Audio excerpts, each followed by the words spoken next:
नमस्कार दोस्तों आज एक ऐसा पेड़ के बारे में आप लोगों को बताएंगे कि ये पेड़ अगर आपका घर के आसपास में नहीं है तो इसका जानकारी आप लोगों को ज़रूर होना चाहिए, नहीं तो बाद में आप लोगों को अफसोस होगा कि काश मुझे भी इसका जानकारी रहता तो मैं भी आज इस पेड़ का लाभ उठा सकता। इस पेड़ में एक ऐसा खूबी है जिसमें इस फल का अगर हम लोग सुगंध लेते हैं या उसका फूल का हम लोग सुगंध लेते हैं या उस पेड़ के नीचे हम लोग कुछ देर के लिए बैठ जाते हैं तो हम लोगों का डिप्रेशन बिल्कुल ख़त्म हो जाता है। उस फूल को थोड़ा सा सूंघ लेने से माथा का अंदर एकदम हम लोग अपने आप फील कर सकते हैं कि फ्रेश लगता है। इस पौधे की सबसे बड़ा खासियत ये है कि ये रात के समय ही खिलता है और सुबह होते ही ये मुरझा जाता है। इसके पीछे एक ऐसा कहानी है जिसे सुनने से आप लोगों को भी बहुत अच्छा लगेगा। बहुत से लोग हैं जो हिंदू धर्म के कथाओं को विश्वास नहीं करते हैं।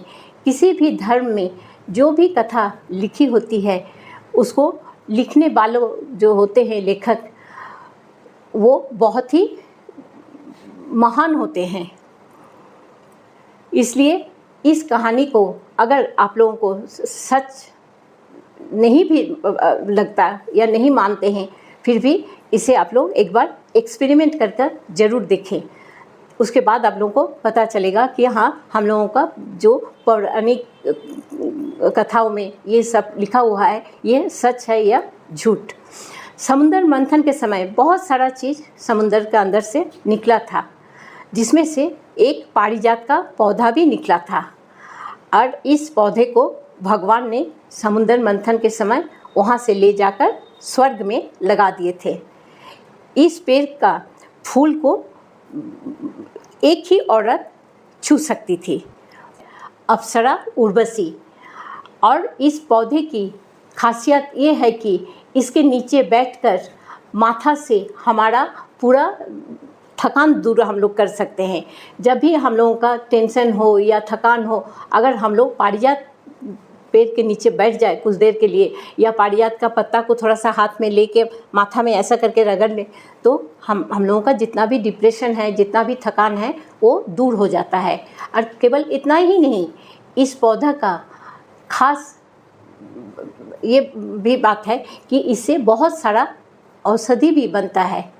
एक बार धरती पे भगवान श्री कृष्ण जी से मिलने के लिए नारायण आए हुए थे और उन्होंने उपहार के तौर पे पारिजात का फूल ले आए थे। और जैसे ही वो फूल भगवान श्री कृष्ण को दिया गया, भगवान श्री कृष्ण जी ने उस फूल को अपनी पत्नी रुक्मिणी जी को दे दिए। और जैसे ही ये बात श्री कृष्ण जी की दूसरी पत्नी को पता चला, वैसे ही उनकी दूसरी पत्नी सत्यभामा काफ़ी ज़्यादा उदास हो गई और श्री कृष्ण जी से पूछी, आपने इतना बड़ा उपहार रुक्मिणी को क्यों दे दिया? अब तो मुझे भी उस पेड़ को चाहिए, आप मुझे वो पेड़ कहीं से भी ला दीजिए। तब भगवान श्री कृष्ण जी ने अपने दूत को स्वर्ग में भेजे, लेकिन भगवान इंद्र ने वो पेड़ देने से मना कर दिए। तब श्री कृष्ण जी को बहुत गुस्सा आ गया और वो खुद स्वर्ग जाने लगे। वहाँ से उस पेड़ को वो ले आए और धरती पर लगा दिए। अब भगवान इंद्र ने अपना हार को देखते हुए उन्होंने श्राप दे दिया कि आज के बाद इस पेड़ पे कोई नहीं फल फलेगा और जो भी फूल भी खिलेगा वो केवल रात में खिलेगा, सुबह होते होते वो फूल धरती पे पूरा झड़ जाएगी। इसके बाद से हम लोग देखते हैं कि पारिजात का जो फूल होता है वो रात में खिलता है और बहुत सुगंध उससे निकलता है और सुबह होते होते वो फूल धरती का ऊपर गिर जाता है। ये फूल दुर्गा पूजा के समय खिलती है। ठीक है मित्र, अगर आप लोगों को ये कहानी अच्छा लगा तो ज़रूर सब्सक्राइब कीजिएगा, शेयर कीजिएगा। नमस्कार।